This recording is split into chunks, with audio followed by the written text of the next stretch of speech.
Hello, my dear children. আজি আমি আহিছোঁ তোমালোকৰ এটা টপিক লৈ that is transformation of sentences আৰু আজি আমি কৰিব ওলাইছোঁ that is about degrees of comparison কেনেকৈ আমি ডিগ্ৰী এটা দিলে পজিটিভ দিলে কম্পেৰেটিভ চিম্পলিটিভ কেনেকৈ কৰিব পাৰিম বা যদি কম্পেৰেটিভ দিয়ে চুপাৰলেটিভ পজিটিভ কেনেকৈ কৰিব পাৰিম তাৰ বাবে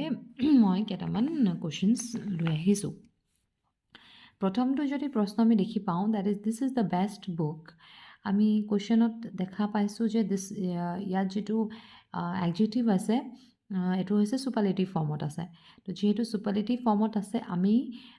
প্ৰশ্নত তোমালোকক যিকোনো এটাই কৰিব দিব that is কম্পেৰেটিভ কৰিব দিব মানে যিটো কৈছে তাৰ এগেইনষ্টত এটাহে দিব বাট যিহেতু মই আণ্ডাৰষ্টেণ্ডিঙৰ কাৰণে মই দুটাই মানে অপশ্যন যদি চুপাৰলেটিভ দিয়ে পজিটিভ কেনেকৈ কৰিব পাৰি কম্পেৰেটিভ কেনেকৈ কৰিব পাৰি